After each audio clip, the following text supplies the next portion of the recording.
Yes, ma'am. Good morning, everyone. On behalf of students, staff, and the management of Bapatla College of Pharmacy and Bapatla Educational Society, we cordially welcome you all for this one-week online international faculty cum skill development program on innovations in drug delivery system organized by Department of Pharmaceutics, Bapatla College of Pharmacy, in association with Sri Padmavati Mahila University, Tirupati, and IPA Education Division. Now let me to introduce our today's resource person, Dr. Ajay Kumar. Dr. Ajay Kumar joined Marshall B. Ketchum University College of Pharmacy in the rank of Assistant Dean for Assessment in 2014. Currently, he also serves as Director of the Office of Institutional Effectiveness at Marshall B. Ketchum University. Just prior to joining MBKU, he served in the role of Associate Professor of Pharmaceutical Sciences at Sullivan University College of Pharmacy in Louisville, Kentucky, with an additional appointment in the rank of Director of Assessment of Physician Assistant Program under the umbrella of Sullivan University College of Health Sciences. He had also previously served as the Director of Assessment for PharmD programs in his two previous institutions at various points in his careers. Dr. Kumar earned his PhD in Pharmaceutical Sciences from University of Missouri, Kansas City School of Pharmacy and EMBA from Sullivan University. His teaching areas of interest include physical pharmacy, pharmaceutical calculation, and pharmacogenomics. He has published articles, written book chapters, and had several poster presentations. Apart from his official responsibility to monitor program effectiveness at Marshall B. Ketchum University's College of Pharmacy, Dr. Kumar, as the Director of the Office for Institutional Effectiveness, is responsible for developing, executing, and managing the University Institutional Effectiveness Plan. He also assumes responsibility for the design and implementation of special projects, prepare reports, and response to special inquiries from the Vice President for Educational Effectiveness and Institutional Research, President or Board of Trustees for additional data analysis. We welcome you, sir. Dr. Ajay, now you can share your screen and start the presentation.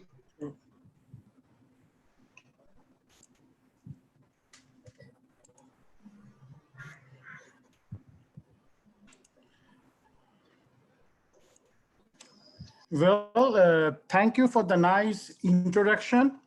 I would like to thank Dr. Murthy for having me as the speaker for the last day of BOP's International Faculty Development Seminar.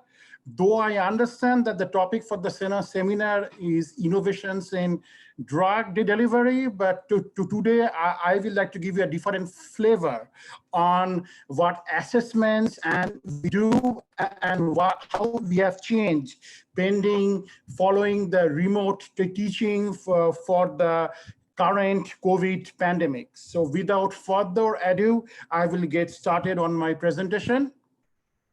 And this is a disclaimer slide that's standard for copyright issues, so I will not spend too much time on that. So this is the topical outline that I will follow for today's talk.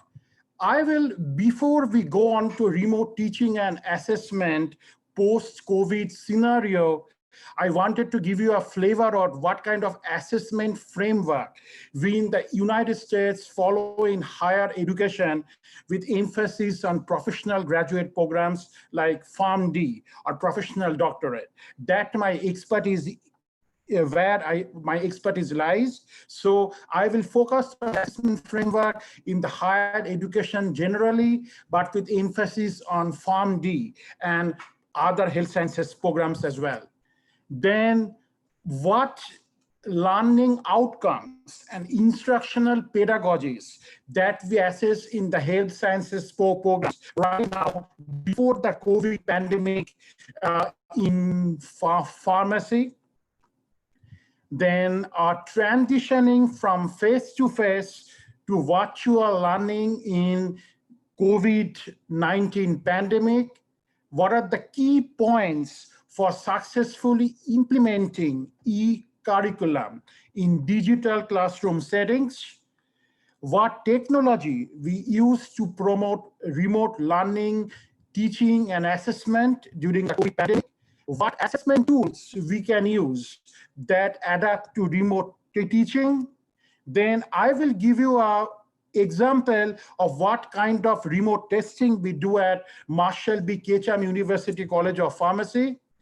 And then we will also talk about future of online curriculum development post this pandemic.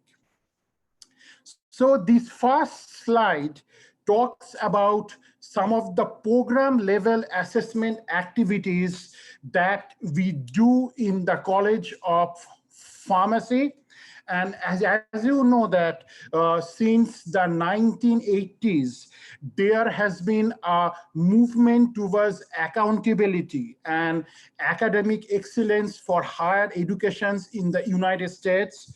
So the government and the public wanted some matrices by which they could judge the academic success of the institutions. So the assessment concept came into foray at that point of time, but now the assessment has become a major topic for regional accreditation and also for proving excellence to the stakeholders in the past decade or so. Now, in order to maintain accreditations, both for the professional accreditations like PharmD, which is accredited by ACP, we have the regional accreditations as well, like WACS for our Western zone, where we are in the United States. You have to do a systematic, ongoing, sustained evaluation of your academic programs and support systems, co-curricular programs, and integrate it to how it links to your institutional mission and strategic priorities. And you have to basically show to the regulating agencies that you are accessing your mission and strategic goals with various assessment techniques. So that is basically we call the program level assessment. And you can see here some assessment tools which we use for the program level assessment. Obviously, the strategic plan, the formulation of the strategic plan, the strategic goals, and the assessment of the strategic goals is a key. Then we also looked about the graduates attrition rate, graduation rate, job placement rate. And in pharmacy, which is a professional degree program, the graduates on graduation have to pass a licensure exam called NAPLEX and CPG or MPG in order to practice in pharmacies. So we have to monitor the student success rate there as well. And then there are some surveys that are monitored by our accrediting agencies. One is the AACP alumni survey, faculty survey, graduating student survey that captures the perceptions of faculty or alumni or students as how the program is meeting its education and other objectives. So those are very, very important components of the program level assessments. Then there is a second tier of assessment. The program level is the highest tier. The second tier is the curriculum level assessment. These assessment tools are employed to judge the effectiveness of the curriculum. So we use a lot of course embedded assessments, which we administer to the students either using a learning management software or assessment management software.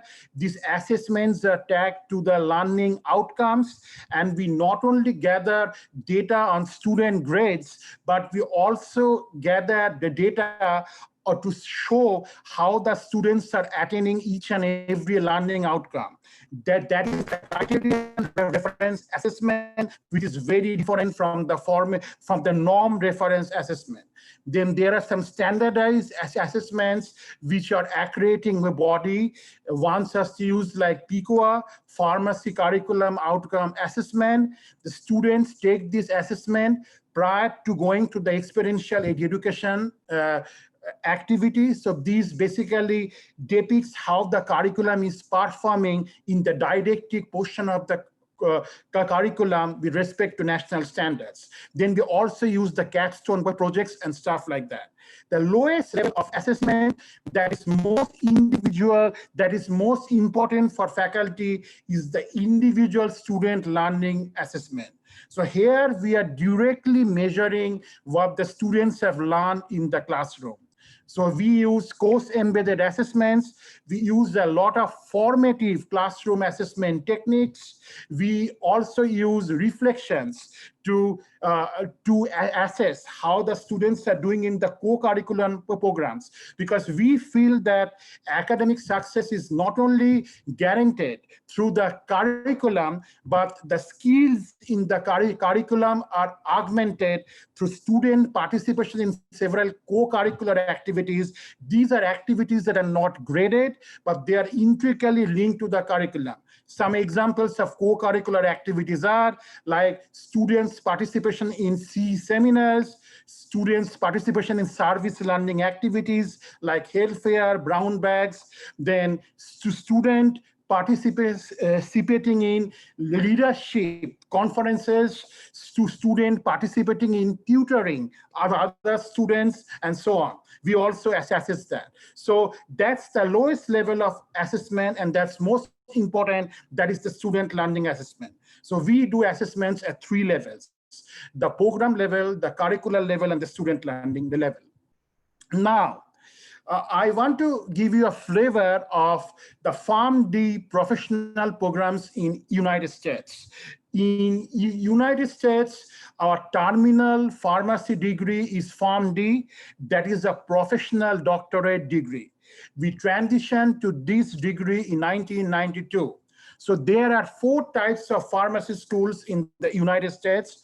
One is the traditional 4 years pharmacy school, where they have students have to, the students is recommended the students have a bachelor's degree before entering the PharmD program.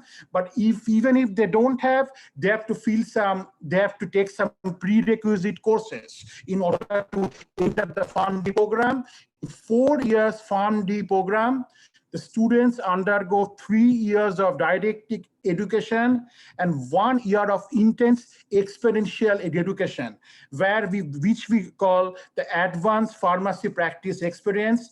Here the students go to the various settings, like the hospital settings, community pharmacies, acute care settings, ambulatory care settings, and they work under the direct supervision of a pharmacist, who is also called the preceptor, and the students participate in direct patient care activities. Then there is another kind of program called 3 years accelerated program. So here the students undergo 2 years of didactic training and 1 year of advanced pharmacy practice experience. So it's a condensed curriculum. The third one is 2+2.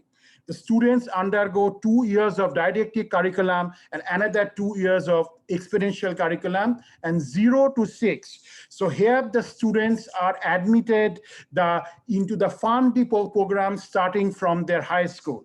So they have to fill some prerequisite, they have to take some prerequisite courses before they could actually take the PharmD courses.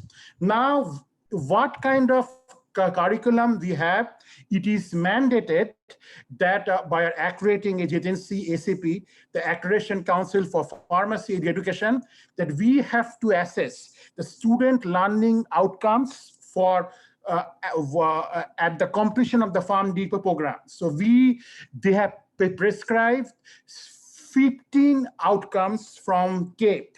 the Center for the Advancement of Pharmacy Practice, and all the programs have to assess the student attainment of these 15 outcomes in the didactic settings in the entire curriculum that involves both didactic and experiential courses, and also the co-curriculum as well.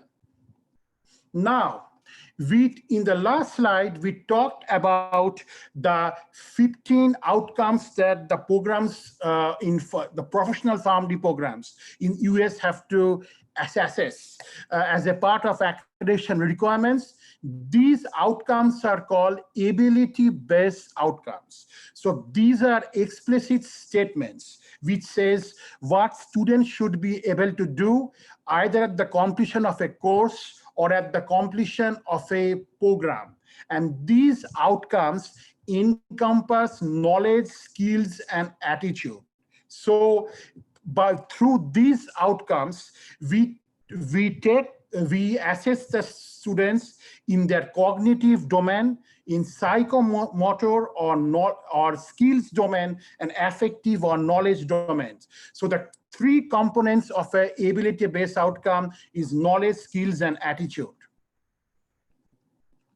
Now, we will further dissect these ability-based outcomes. So each ability-based outcome will be dissected into course objective. Technically, each ability-based outcome could be dissected into 3 course objective. For example, here the objective 1 will measure knowledge, the objective 2 will measure skills, and the objective 3 will measure the affective component, that is values or attitudes, how the students are behaving with the patients, whether the students are exhibiting empathy towards the patients or not. The third domain is most difficult to measure. Now, I will give you the learning outcomes from a sample compounding lab course. Here the CAPE outcome is real, but all the other course level outcomes are made up. So this is a CAPE 2013 outcome 1.1, which we have to assess. This is the learner outcome, the basic outcome. So this says how the students are developing, integrating, and apply knowledge from the foundational sciences in clinical practice. So as you know that from the definition of the outcome statement, it has 3 components. One is the knowledge component, one is the skills component, and one is the attitude component. So this outcome can be dissected into 3 course objectives. First, let's look at the knowledge component. The objective 1, discuss the various components of a prescription. Yes, this is a knowledge component. Then the next one is psychomotor, or the skills component. For example, as a part of the compounding lab, the students are needed to perform compound medications, do a lot of calculations. So this is one of the objectives. Perform calculations by altering product strength by dilution or fortification. And then the third objective is affective. Demonstrate professionalism while dispensing compounded medication. So we have to assess all of the 3 objectives in a particular course. This is very, very important that we assess the knowledge, the skills, and the affective. These ubiquitous, whether we have gone to a remote learning following post-COVID or whatever, we have to assess every learning outcomes into knowledge, skills, and attitude. Now, in the next slide, I will talk about the Miller's pyramid. So now we know that we have to assess the learning outcomes, but we assess the learning outcomes at what level of pedagogy. So I know that you are all familiar with the Bloom's taxonomy. for testing cognitive knowledge that goes by by recall, comprehension, application, uh, analysis, synthesis, and evaluation. But this measures only the knowledge component. Then you have the Krathwohl's taxonomy for measuring skills that ranges from imitation to naturalization. And then you have, I just correct, we have the Krathwohl taxonomy for measuring the values and attitude, not the skills, and that range from receiving, responding, naturalization, characterization, and so on. And then you have the Day-6 taxonomy for measuring skills. But here in pharmacy education or any professional health sciences education, we have to measure the learning outcomes at various stages as the student progresses through the various years in a curriculum. Because please note that for pharmacy and other health sciences education, the ultimate goal is patient care. What the students will be able to do as a competent pharmacist while graduating. So we use the Miller's pyramid for doing that. It actually combines all the three taxonomies that we mentioned so far. So we could measure knowledge, we could measure skills, and we could measure attitude. If you look at the lowest level, knows means basically recall and comprehension. Here we basically measure the knowledge of the students, and what kind of instructional pedagogy we use is basically a passive lectures with two students acting as listeners. This is the most ineffective pedagogy per se in health sciences education, because it does not involve any active learning component on the part of the students. And some of the assessments that you could use to test the Miller's pyramid at the nose level, including true or false. The second one is multiple choice, best answer multiple choice, but that is context free. And then you can measure, you can use the regular matching questions. Now, if you go to the little bit higher, knows how, that's basically the application portion of the Bloom's taxonomy. So here, the lectures are not passive. The lectures are active with active learning modalities. For example, when we lecture, is not a regular 1 hour lecture, because we all know that the student spans their maximum 20 to 30 minutes at max for a lecture. So we use a lot of active learning techniques there. One of the software we use is called polleverywhere.com, which you could embed in your PowerPoints, or you could use separately. The instructor actually presents a question on the fly, and the student can use their iPhone to go and respond to that particular question. So basically, the instructor knows he or she is teaching what percent of the students are getting that questions correct. And then you could use other classroom techniques like Mamadius minute paper, Mamadius point, concept mapping, fishbowl, and keep the students engaged in the learning process. So here, the assessment techniques that you will, or assessment strategies that you will use, a little bit complex than what you use for the nose. Here, you can use the context-rich multiple choice questions. You can use extended matching type questions. You can use key features question. You could use script concordance test. You could use a constructed response question. You could use hotspot questions and short answers, and so on, and miscellaneous CATs. Some of the questions like key features test, which could be given as a multiple choice, and then a script concordance test, which could be given as a short and answer, those tests the critical thinking and the clinical reasoning skills as well. So you could use the miscellaneous classroom assessment techniques that I just talked about. But both with knows how and knows, you can basically test the knowledge or the the cognitive part. Like if you need to test the student's skills or attitude, you have to use, you have to test them at the shows how, that's the performance or does action level. Shows how are basically here shows how basically says that the students here, the students are basically performing in a simulated environment that mimics the real world setting.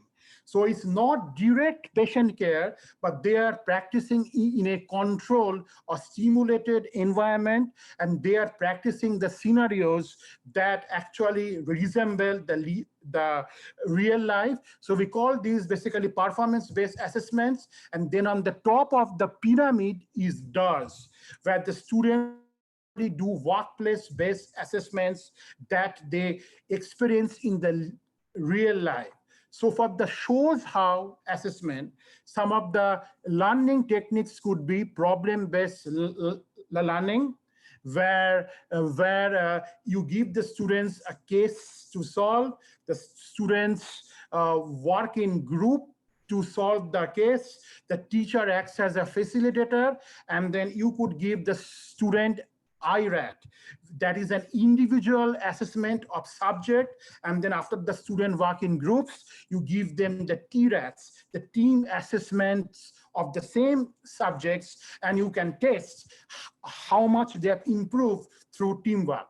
Then there is a case-based activities, then simulations. The most preferred simulations is OSCE, objective structured clinical examination, that is used extensively in the health sciences education in the United States. So the students interact with standardized patients, not with the direct patients, but standardized patients who present them different scenarios in the practice setting, and the students analyze the scenario, and they are graded by the faculty. Either the faculty use a checklist or a rubric, or they could use the mannequins as well.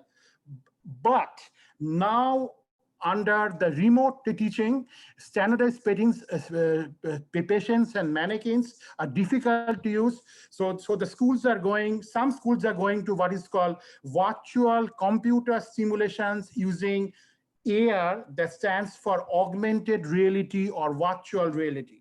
And then another things you can also use is the journal club. Now the top domain which we want the students to test, and the pedagogies are experiential and co-curricular activities. This is basically when the students go on to rotations, and they are watched by the faculty or the preceptors, and they rate the students' procedural skills and the interpersonal skills using an observation-based rating. Then e-portfolio, where the students document their own best assessment works and they self-assess their skills. That is also a part of the DARS assessment. Then you have chart simulated recall and so on. But the DARS is a very top level. And so that can happen when the students actually go to the rotations. And then another common DARS assessment is mini-sex. Mini clinical evaluation exercises. This is done mostly in medicine and also in physician assistant program, now the pharmacy programs are adopting that. Here also the preceptor of the instructor walks the student for 15 to 20 minutes, and then he or she judges the procedural and the interpersonal skills of the students. But again, with DAS assessment and also with the shows how assessment, the problem is with the reliability and the validity, because they are not as objective as knows or knows how assessment. So for a mini-sex, you have to have at least 5 or 6 evaluations per case for a student to get some amount of reliability. So these are all the assessment tools that we use in higher education, and regardless of whether we are transitioning to a COVID environment, we should be able to use most of these assessments except the ones in the DAS technique. That's why I wanted to focus more on this slide, because this is very, very important what we do now. So you need to know what we do now to understand what we have changing because of the COVID scenario. Now, as you know that based on the Center for the Disease Control and Prevention, federal and state mandates, most US institutions switch from face-to-face pedagogy delivery to remote teaching in late February or early March. And several program-specific and regional accreditation agents as base as state boards of pharmacy or other healthcare or actually other health professions regulating clinical practice hours for licensure exams have relaxed their guidelines to facilitate both the institutions and the students. CARES Act was passed by the US president, and this is almost a $2 trillion stimulus bill. And one important provision of the CARES Act is to provide financial aid to students, schools, and higher educational institutions as well. Now, based on an online poll that was conducted by EduCase that was published in April 10th, about half of the polled or the surveyed institutions at that time were presently using online proctoring services to preserve the integrity of the exams, and another 1/4 was contemplating using this. So as we transition from face-to-face to online instructional development, a big question that rose is that how to preserve the integrity of remotely administered exams. There's a lot of valid faculty and student concerns about that, and the educational institutions are still working to address some of that. We will talk later in this slide, but online proctoring program is one of them.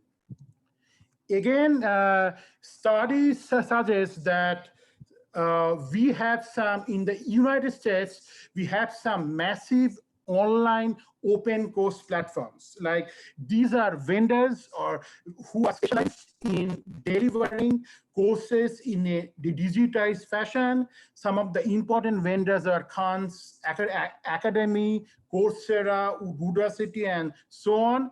And we have seen that the student enrollment in these massive online open course platforms have skyrocketed post-COVID pandemic. However, though all the institutions are moving to some kind of remote learning, there is a paucity of data to validate whether the institutions are really buying into the philosophy of remote learning or they are using it as a stopgap approach to maintain academic continuity. Actually, there was a very important review by Charles Hodges in Educase that compares a traditional when planned online teaching with an emergency remote teaching.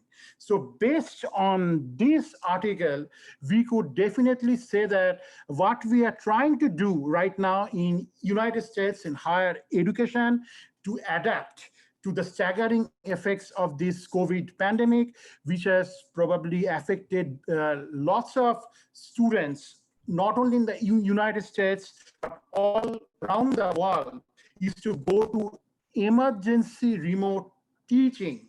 And we are hoping that once we are done with this pandemic, we could go back to our original face-to-face teaching, because that's the modality which we are much more familiar with, because many instructors are novice and they are in the learning curve with online technology. So that's their face-to-face teaching is the most preferred way to handle with the students right now. But what we are doing right now, we are doing an emergency remote teaching. And please note that in order to deliver a well-thought online course, the instructors need at least 9 months to 1 year or so, because that includes the planning stage, includes the planning stage, the preparation stage, and also the development stage. According to this article, we are not even considering the implementation challenges that we face. And even in a traditional online environment, the instructors are usually comfortable with this method of delivery only after 2 to 3 iterations of offering. So it is very unfair for the faculty to expect that we could go to a fully robust online ecosystem where we had a lead time or the preparation time of a couple of days or even a week.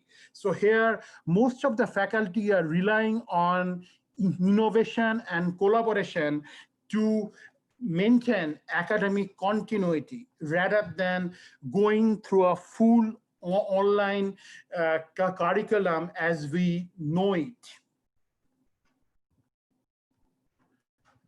Now, when we successfully implement the curriculum in a digital classroom, we have to consider certain points from the institutional perspective. What we say that, what the educators say that the institution have to invest in robust virtual learning environments, and this remote teaching should be a strategic priority at the institution. It should not be a stopgap approach to maintain academic continuity, because whether we like it or not, some aspects of remote teaching are likely to be continued even if we return to face-to-face classroom following the pandemic. And another important thing is that the stakeholder buying in. There is a lot of concerns among faculty, students, and the other stakeholders about this sudden transition to the online curriculum. First, from the faculty issues, they are worried about the technological support.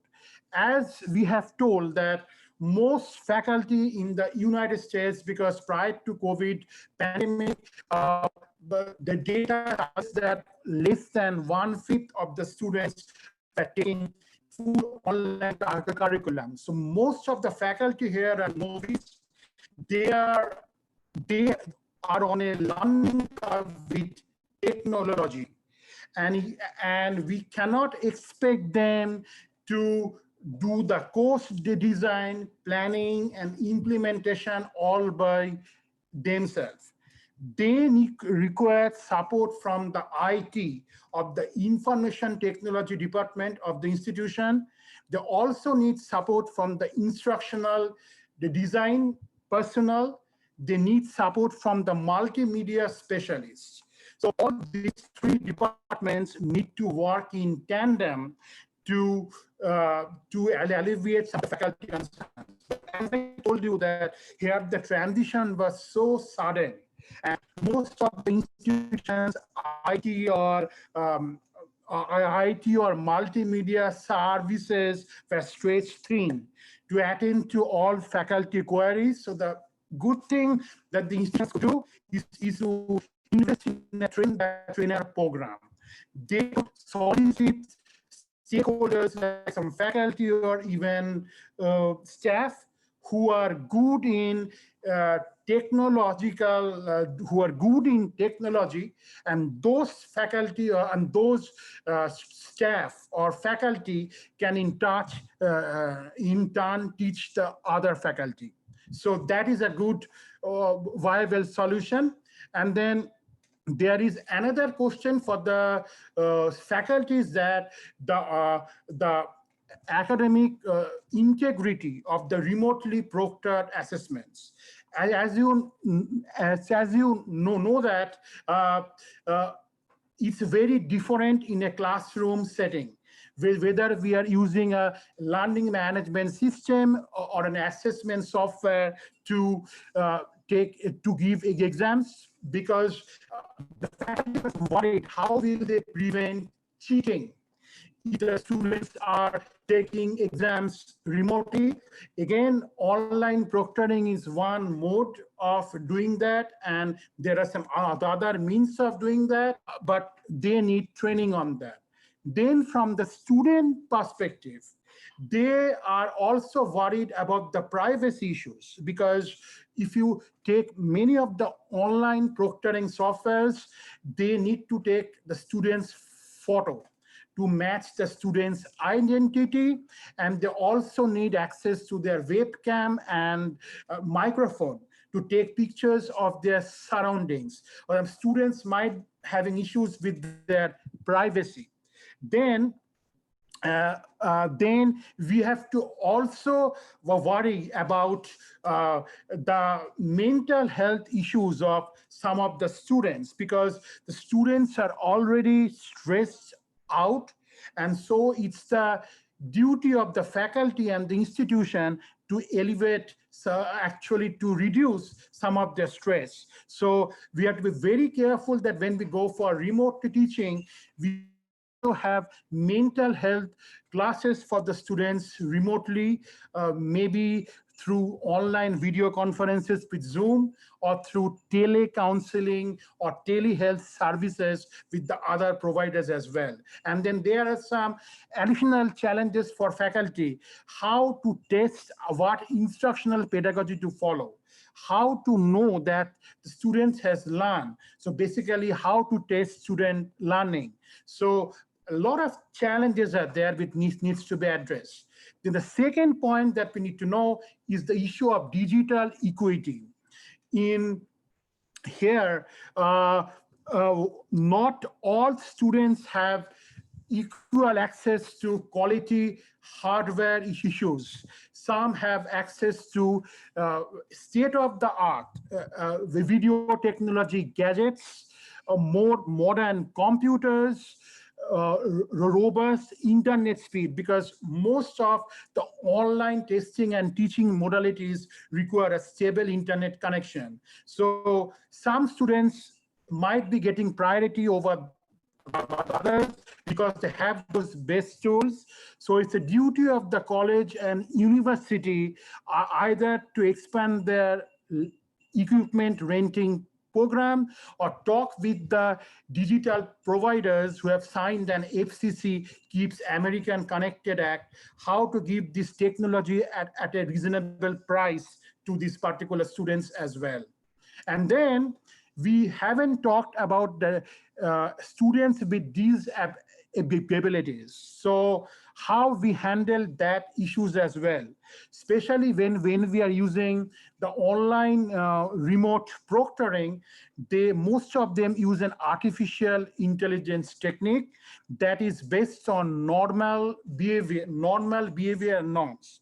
So if a student has to stand frequently, cannot sit in one place, have to take restroom breaks, have to wear a headset as a sound to minimize the sound, all those things will be recorded by the proctoring software.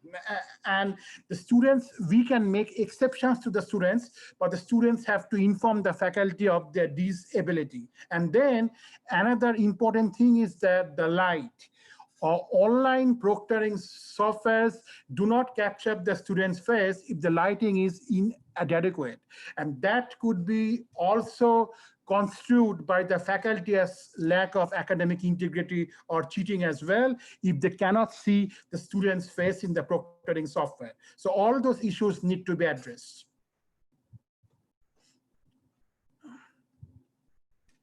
And we have already talked, and then we have already talked about the student privacy concerns, and also not only addressing the issues with academics, but also with the student health issues. We talked about mental health, and some universities are forming or have developed online student health center with support personnel assigned to that, because it's very, very important that we not only take care of the academics, but we also give social and moral support to students, and also encourage the campus life issues virtually to help them. Then a couple of things as we are going through the remote or online teaching, there is a cyber security threat as well, because the schools can use the learning management platforms that could be SaaS-based, that is cloud-based, or that could be hosted on their server. And even when you are using a online live video conference tool with Zoom, there is a chance of Zoom bombing. So it's a very, very important that the school or the university invests resources to mitigate cyber security threats as well, especially in the VPNs and the local area networks as well. And then, as most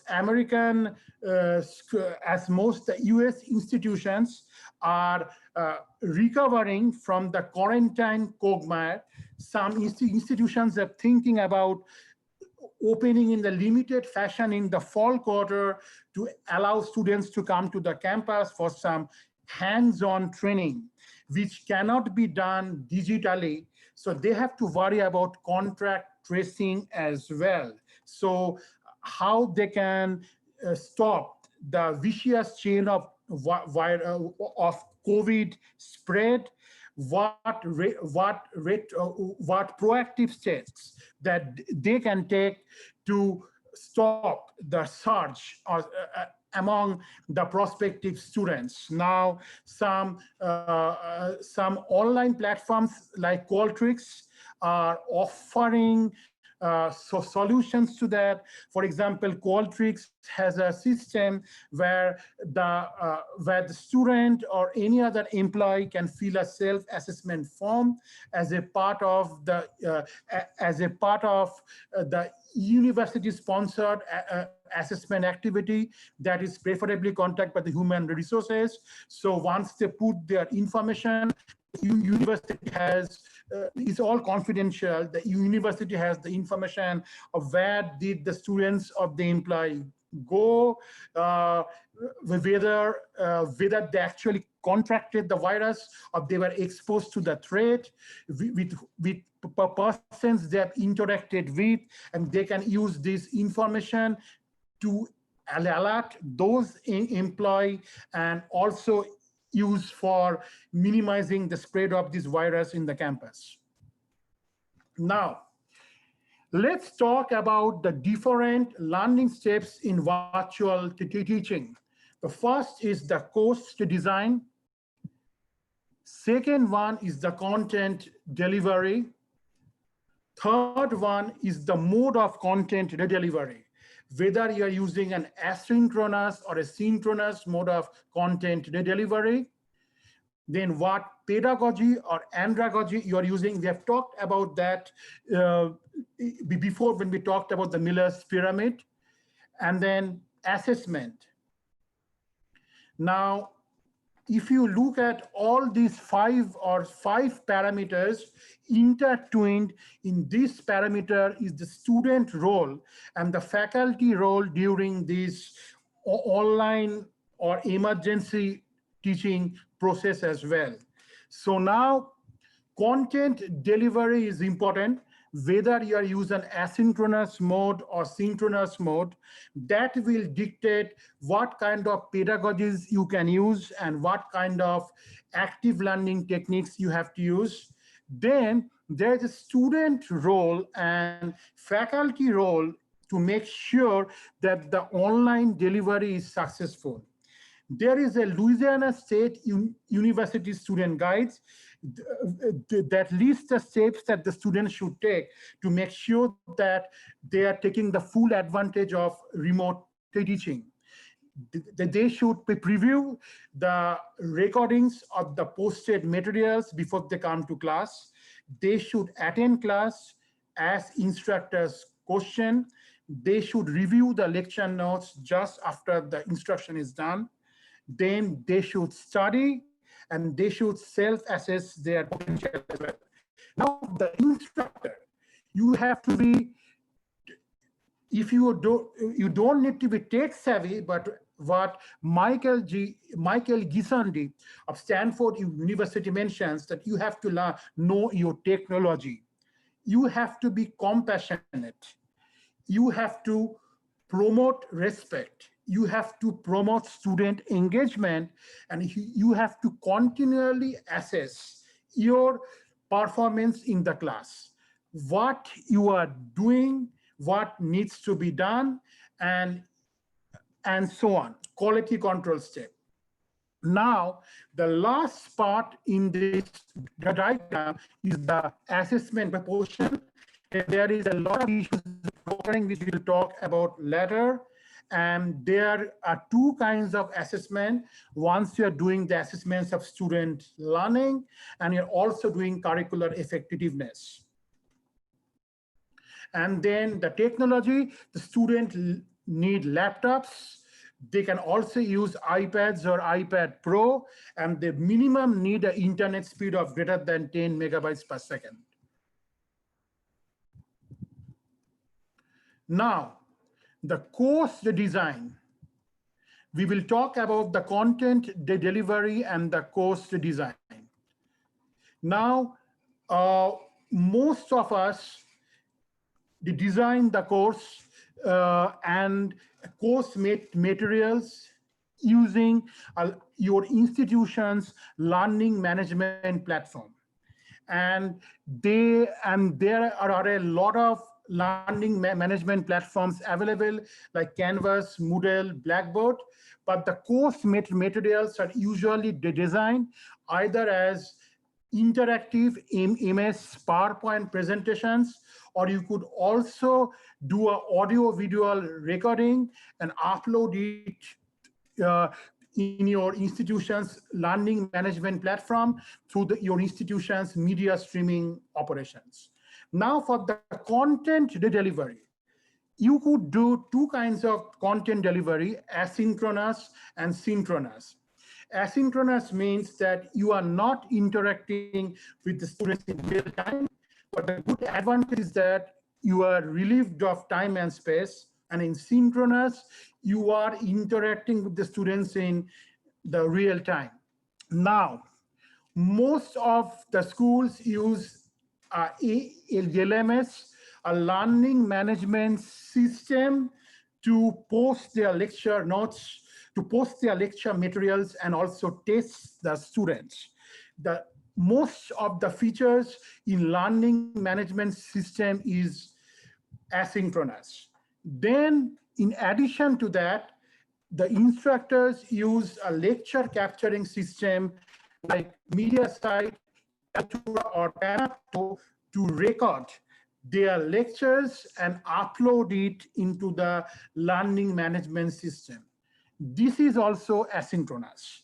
Then they can also use the discussion forums as a means of active learning with the students to promote student instructor and students as a part of their learning management platforms, which is also asynchronous. Or you can use the podcasts, which is also asynchronous.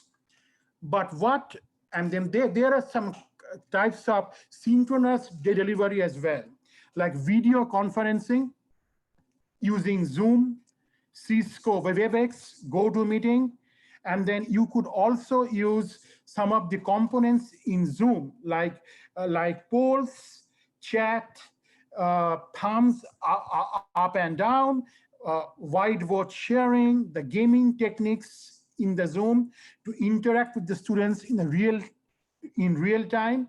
Then you can also do webcasts, live streaming of your lecturing materials, or you could do chat sessions in LMS, which is a synchronous delivery. Again, it's better to use both. I will recommend that we use asynchronous delivery for posting the lecture contents for the testing, and then we could use the synchronous delivery platform like Zoom to promote active interactions with the student. And it's needless to mention that when you are using a synchronous delivery medium like video conference, you could do all sorts of CATs, like minute paper, Marius point, think pair share.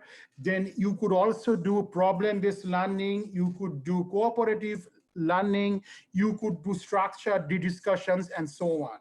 You could use as was mentioned in the Penn State remote teaching guide, you could use icebreakers. You could use the virtual break room chats with the students to facilitate small group discussions. And you could also use these features to do some performance-based assessments like as well. For example, you could post or you could upload a case recording, and then the students could use these techniques to reflect on the case recordings, work together, and then you can ask them to give a group presentation or a group project report. So you could use a lot of these synchronous and asynchronous delivery methods to promote many of the strategies that we used to do in a face-to-face meeting. Now for assessments. Again,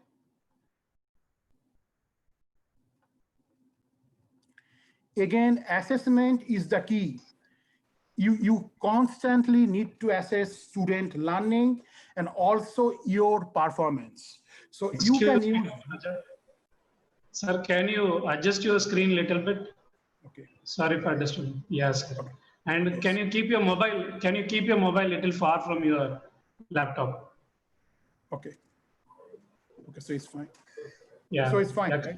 Yeah. Yes, sir. Yes, sir. You can continue now. Yeah, and you can use a lot of formative assessments we have talked about, like the classroom assessment techniques, in addition to the summative assessments. It's very, very important that you use both.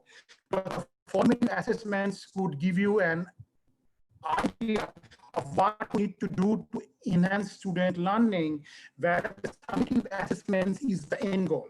Here you are testing the student performance against state standards, and you can do nothing to improve student learning.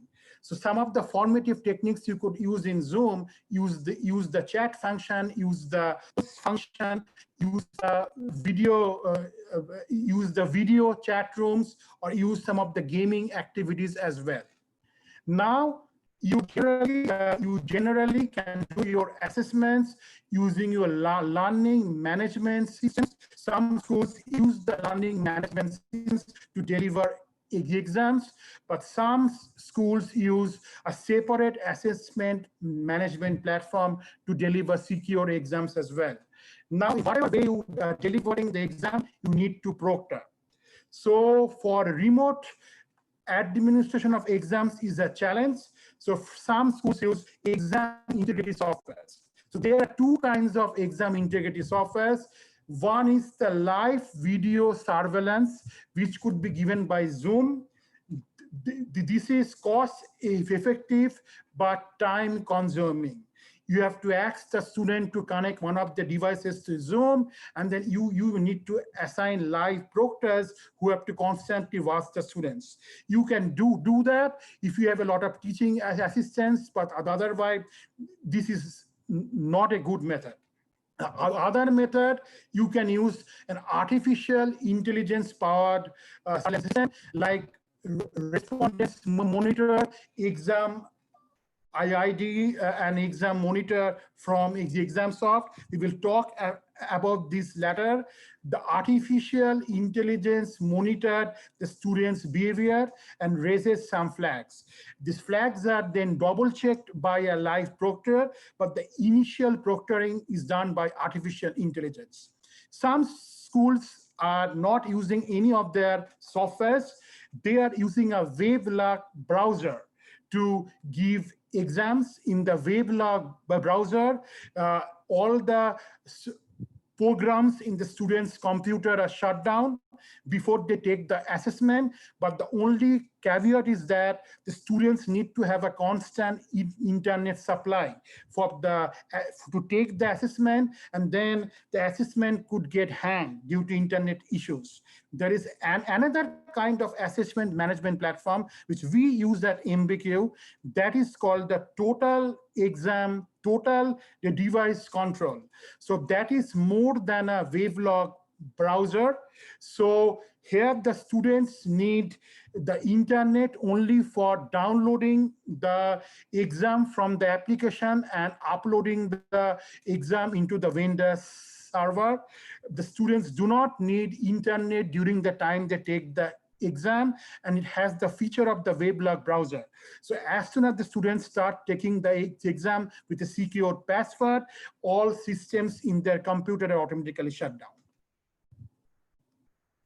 Now, again, we have talked about how we are assessing the student learning, but what about curricular effectiveness? How do you know that what you are doing is right for curricular effectiveness? So here you have to do a course or instructor evaluations, and there you evaluate the program through the SEEP model. You do a contextual evaluation. You can do an input evaluation, process, and the product. But we can use the web-based platforms like Qualtrics, Evalu, and SurveyMonkey. And then you could also do a student satisfaction survey to see how they feel about their perceptions from changing from the face-to-face to the online program. Here you not only assess the academics, you also assess the campus resources and the student support units as well. And you can make changes in the next quarter or the next semester based on these results. Now we are in the health sciences field. So not everything could be substituted virtually in this pandemic. For in the pharmacy, the students need to have some hands-on experience in didactic courses and clinical rotations. For example, in pharmaceutics compounding lab, they need to come to lab to do the dispensing. You cannot do the thing virtually. Again, we have some certification courses. And for that, the students need to perform hands-on techniques that could be evaluated by the instructor. You cannot do the thing virtually. Again, for the advanced pharmacy practice experience, the students need a students need patient care experience. You cannot do that thing virtually. But as I told you that the accreditation agencies have relaxed their guidelines, and now they are allowing for some amount of simulation in the patient to substitute the patient care activities as well. In that case, you could use a virtual OSCE. So this is basically done in the nursing program, where the students and the faculty log into the vendor's platform, standardized patients log in from a different settings, and then the student does a inspection of the standardized patient. They do medication history, physical examination, and then they log in or they record their instructions in the vendor assessment forum, and then the faculty could review them, or faculty could even record their behavior and grade them using a rubric. The second one that is being utilized right now is virtual reality simulations, either using a mobile apparatus or using a computer settings. There are three kinds of virtual reality simulations, as was mentioned by Cohen in the reference. In virtual reality, the environment is provided by computer to sensory stimulation. And here, the computer graphics are not identical to one in the real world settings. In the augmented reality settings is one step above. The computer generated graphics and the real life situations do not match, but they could run in parallel. And in the mixed reality simulations, both the things match. Now in virtual reality simulations, you do a lot of activities like drug dispensing. You could teach them the drug receptor interactions. You could teach them the absorption, distribution, metabolism, excretion of the drugs. You could teach them how to address patient issues concerning patient safety. Now, the two important facets of virtual reality are place illusion and plausible illusion. So place illusion is basically how much the student thinks that he's in the virtual environment, and the plausibility illusion is that how much the student thinks that the virtual environment he is real. It is very difficult to simulate the possibility illusion, but you can simulate the place illusion using mobiles or computers with just headsets that monitor head movement as well. So some schools are using these virtual realities or augmented reality simulations as well.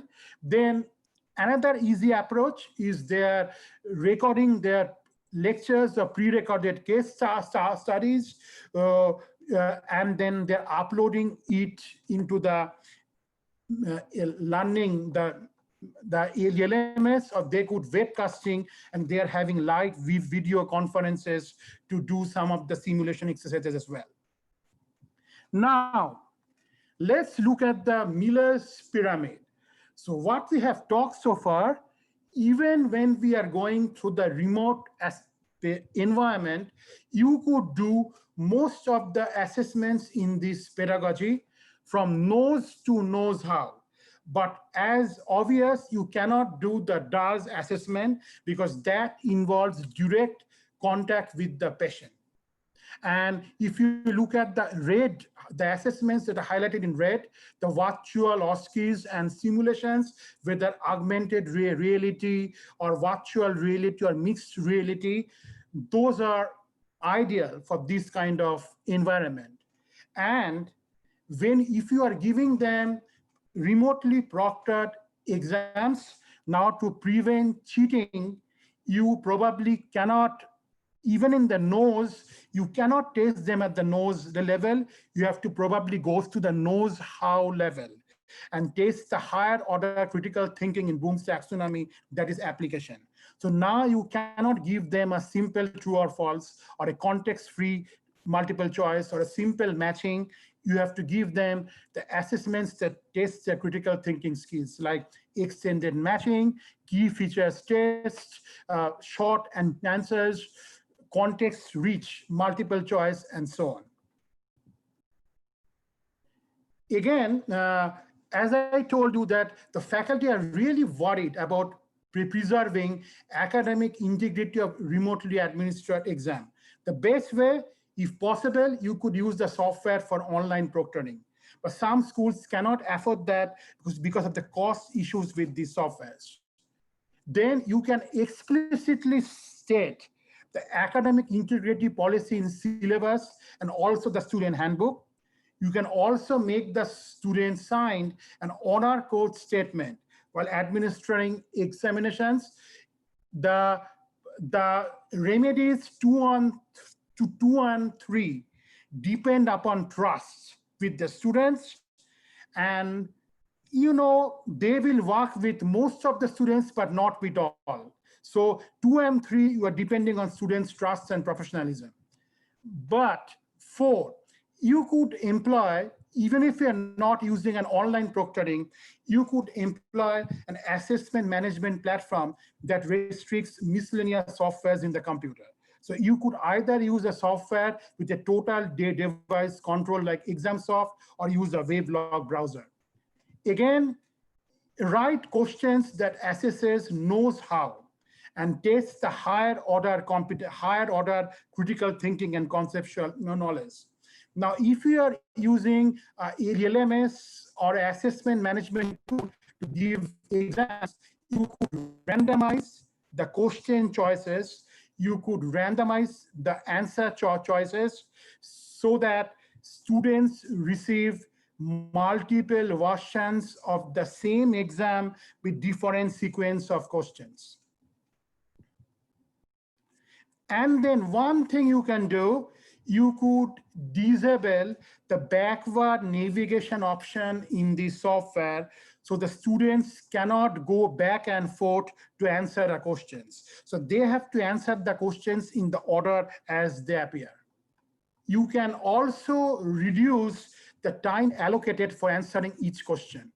And then you can also prevent the immediate grade release and review of exam with the software. So it is possible to do that, so the students will not be able to see their grades, and you can disable the review of the exam. So, and even if you allow a review of the exam, make sure that you do that thing in a Zoom setting, ask the students to schedule a one-on-one meeting with you, share the screen, and only ask them to review the incorrectly answered questions. Then another good thing, regardless of the remote teaching or not, it's a good idea to replenish the question bank with new questions. So my suggestion is that after every assessment for a cohort is done, you replenish the question bank with 20% new questions, so that after 6 or 7 iterations, you have a totally new set of questions from what you started with. And reduce again, the students are stressed in this environment. And if you are not sure that you can maintain the integrity of the exams, reduce the weight of the summative exams in the syllabus and use more formative options. And then some of the formative options that we have already talked. Give them a group project, give them a group presentation, ask them to, you could also use an annotated bibliography and other stuff. And then you could also use journal club and stuff like that, so that then they need to collaborate and use critical thinking skills to solve the problems. You could also use a research paper or a project paper or a term paper to grade, but that takes some time from the faculty activity as well, because you have to manually grade those things. Now, let's talk about remote testing at Marshall B. Ketchum University. Here we use a software called ExamSoft. It is a total device control software. It's a learning management platform with the exam integrated tools into that. And this is developed by ExamSoft, Worldwide Inc., Dallas, Texas. The big reason for using ExamSoft is that based on our accreditation requirements, we are required to give the results of the criterion reference assessments to the accrediting agencies. So the agencies do not want the grades. In addition to grades, they want to know how the students are performing in each program level outcomes. So that's what ExamSoft does. And this is how the ExamSoft works. Every question is tagged to the program level outcomes by the faculty. The faculty basically writes the questions based on the session learning of objectives, course of objectives, and then the questions are tagged to all three categories with emphasis on program learning outcomes. So once the assessment is done, you could get the report of the aggregate report of how the students are performing, what is the % correct answers for each program level outcome. And I will share a screen to see, I will just share a screen and I will share one of the reports here. Just making sure that this is work. Just a second. I'm sure it is to, okay, hang on. I'm just a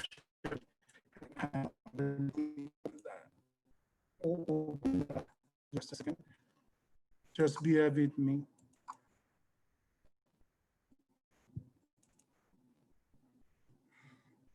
Okay, so here, let me just share it.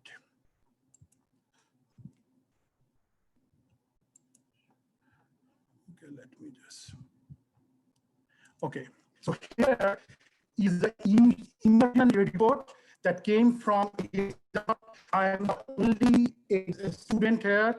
Here, the exams were tagged to different categories, like the knowledge in Bloom's taxonomy, a program level outcome 1.1, and then these are the additional categories for accreditation standards. You see that the 7 items were tagged to this category, and the % correct is 85.71. That means this particular student has got 85 or 86% of the questions correct that were tagged to this category. And then this also means these students has got, and these values are identical. This is just by coincidence, although the students have performed, answered 85% of the questions correct in these categories. And I will share one more, report. And this is a report that you could use with your student. Here's, it gives you all the categories. It says the student performance, and then it says student doing well or the student needs improvement. Student doing well, at least 70% in the category or is above the class average, then the student will need to improve if it scores below the class average. So basically, this is a good thing that you could discuss with the students, and then these are the individual scores cards. What is wrong and what, again, this is a fictitious report for this presentation. So now let's go back. I will stop sharing.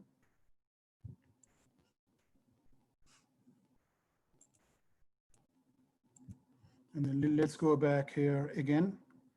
Just a second.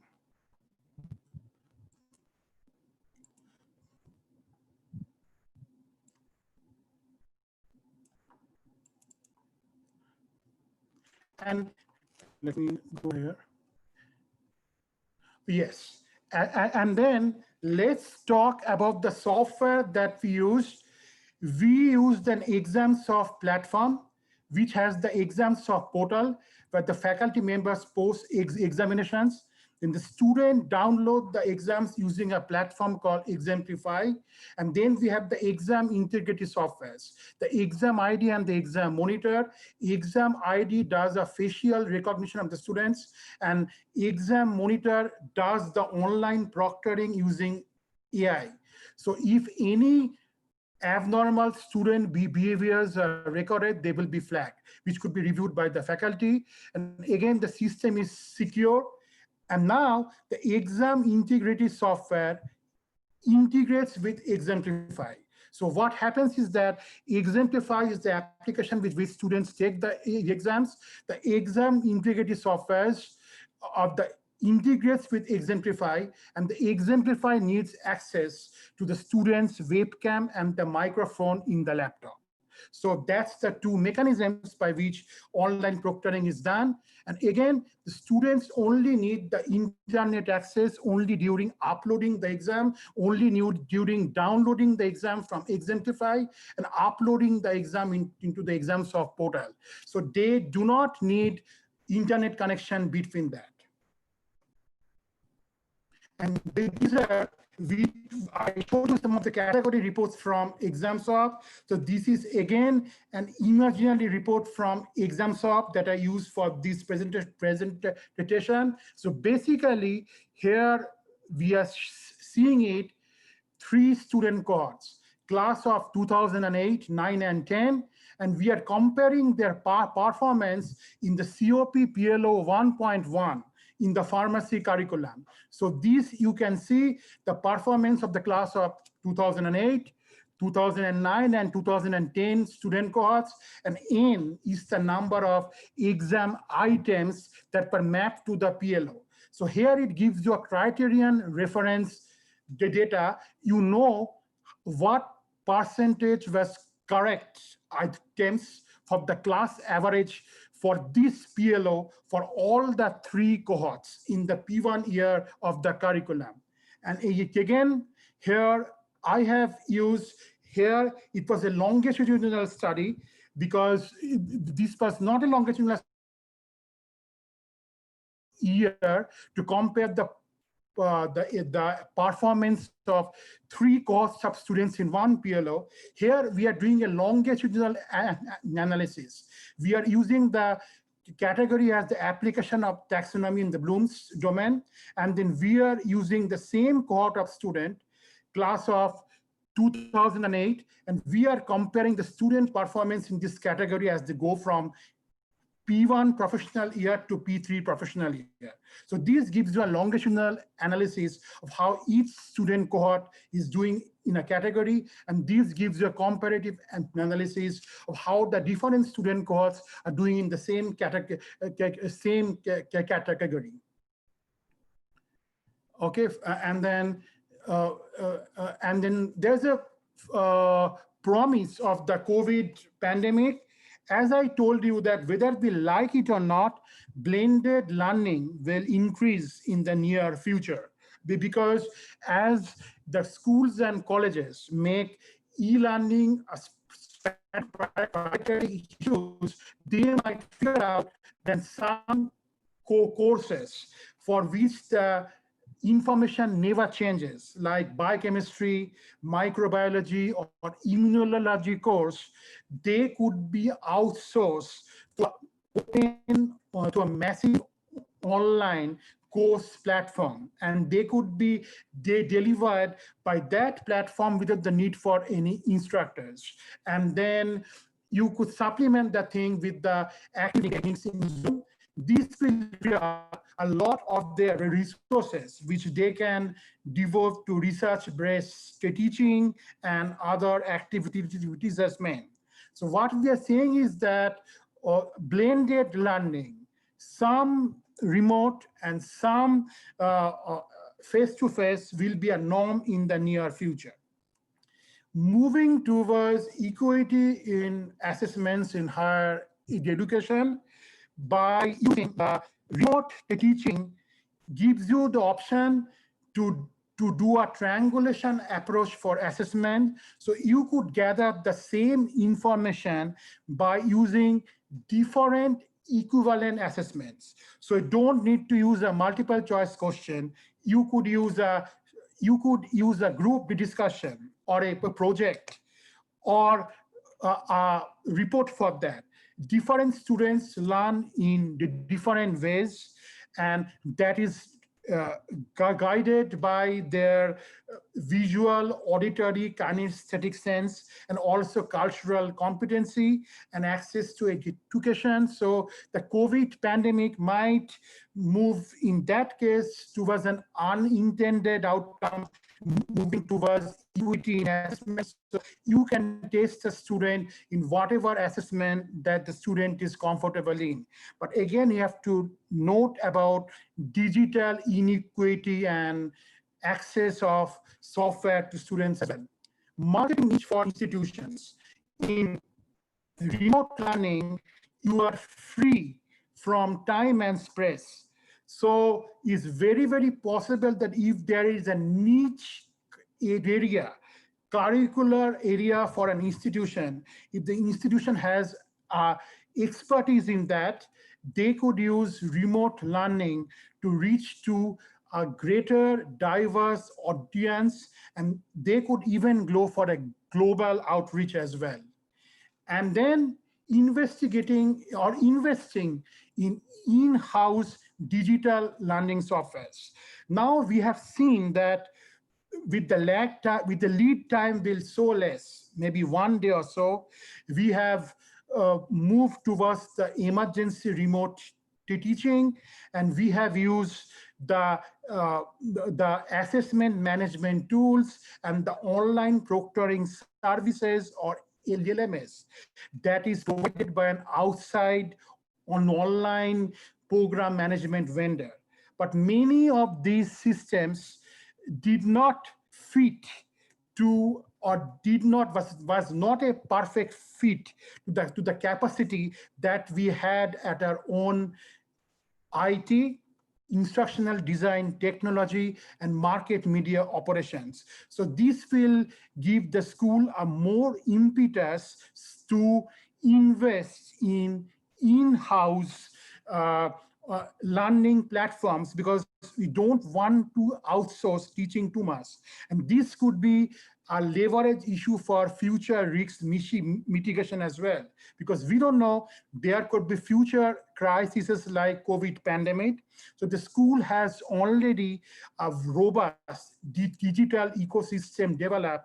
It don't have to scramble for help for other institutions or online vendors, because those platforms may not be suitable for use in that particular school. So the investment in this kind of systems will increase. And basically, that's it. And I am open to any questions. And thanks for your time.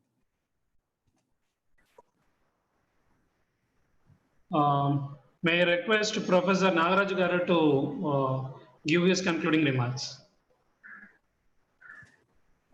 A very good morning to all of you who are listening to the YouTube, and also the young faculty and the teachers, and also the students. It was a great experience to me to listen to Dr. Ajay Kumar on the remote learning and assessment techniques, especially in COVID situations. He could touch upon almost all aspects. When I was listening to him, I was having so many doubts. So he has answered most of my queries during his lecture. As is a situation he has concerned, the challenges are very high compared to your country, sir. I mean to say US to India, a complex situation where I found only 3% of the GDP is spent on education. And where you see like countries like US and other countries, they're almost doubling, almost 6 to 6.5% is there. So the major hitch for us is the complexity of the students and the affiliating universities handling lakhs of students. It is not thousands. So we have the affiliating universities, for example, Health University, only one university is there for all whole whole state. Like we have technological university, I mean, 3 technological universities handling quite number of students. So probably the assessment and learning, what you call teaching, is going to become a little more complex in these situations and require the support from especially the government and everywhere. And experts like you should be listened by our policy makers. Therefore, proper investment need to be done. And whereas your model of thinking what you have done in the university can be easily taken up by any private universities and the deemed universities where they have a lot of money, and also many universities, when I came to know, are switching to this type of teaching and learning. But however, it is very good to listen to you, and due to the shortage of time, and there are many queries from the faculty, but we will ask you during in some other forum, an email or so. And I just say your word, investing in in-house digital teaching and learning software and the remote assessment is going to be very challenging to the Indian context. And time only will tell us how to come out effectively from this pandemic. And I hope this enlightening of your what happening in US, we are very much satisfied, and we were very much abreast about what is happening in our university. Now I request Dr. Gopala Krishnamurthy to take the further proceedings.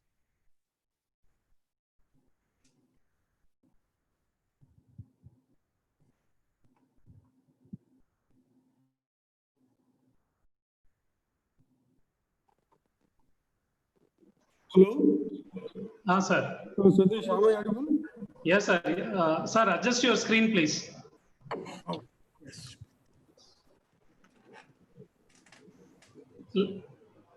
You are away from lighting. You are away from lighting. Turn towards the light. Hang on. Okay. Can you just see right now? Or maybe I should go. Yes, sir. Now you can speak. Okay.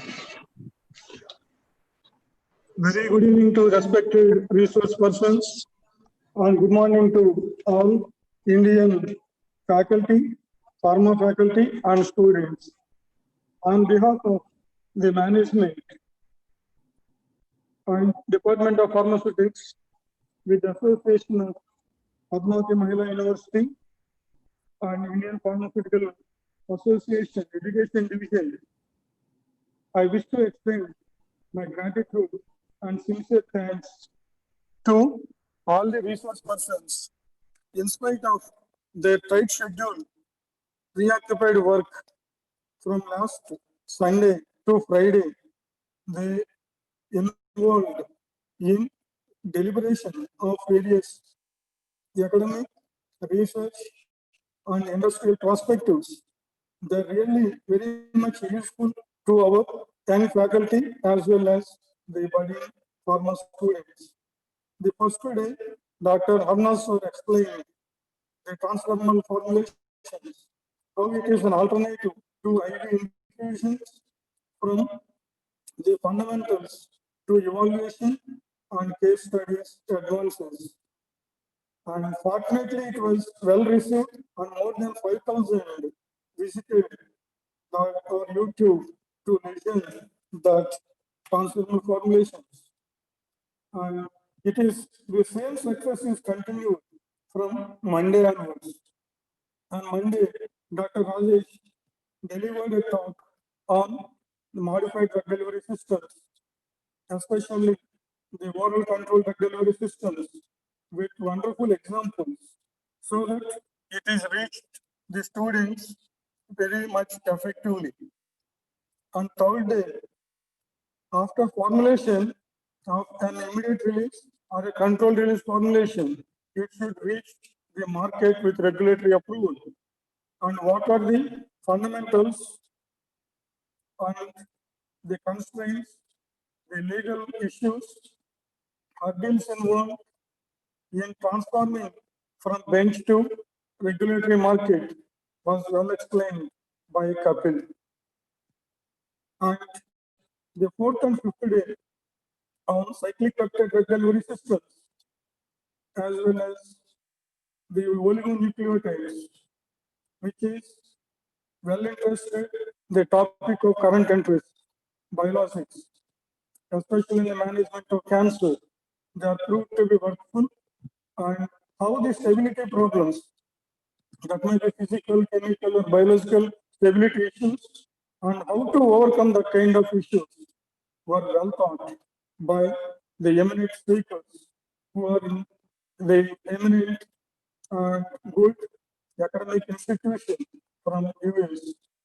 And today, as the honorable speaker specified that now it is a situation, especially in our country, India, we are adapted to face-to-face teaching, and due to this pandemic, COVID-19 situation, we are forced to go for online teaching. And online teaching, we are working on different tools like Zoom, Microsoft Teams, Google Teams, etc. But unfortunately, we are very much lagging in terms of assessment tools. And that is why our universities are also facing a problem to conduct examinations. And in order to overcome that kind of issues, what are different platforms which we can avail for assessment and virtual reality, augmented reality, and various computational tools required to perform the online evaluation, not only the knowledge, skills, and what are different of taxonomies available to assess. All these tools were explained by today's speaker. Thank you very much for all the resource persons on behalf of our management and the organizing committee. And the success of this online FDP is because of the respected dignitaries who occupied this virtual classroom. Until unless they are not actively participated, this program cannot reach the target people. So I wish to extend my sincere thanks to all the participants. And each day after completion of our lecture, it was well concluded by our senior professor, Nagaraj sir, from Padmavati Mahila University. We are very much thankful on behalf of our organizing committee to Professor Nagaraj sir. And similarly, it is the co-partner of this faculty development program with Indian Pharmaceutical Association Education Division and its chairman, Professor Nagaraj, Professor S. Chandra, and who is also my due regards to him. And behind this screen, there are some supporting hands, which includes not restricted to one of my road alumni, Suvarna, who introduced me, Dr. Rajesh, and who actually involved to coordinate this program. So behind the screen, the hands of Suvarna, and similarly organizing committee, the convener, Madam Ponganwali, and similarly the department, pharmaceutics department, HOD, Dr. Sai Kishore, and Dr. Satish, who narrated this program, and computer assistance is given by Dr. John Sagar, and we are very much thankful to my entire team members who directly or indirectly involved for success of this program. And because of the success of last 3 programs, we wish to conduct such kind of programs in future with the support of different resource persons. And I wish to appeal all the participants to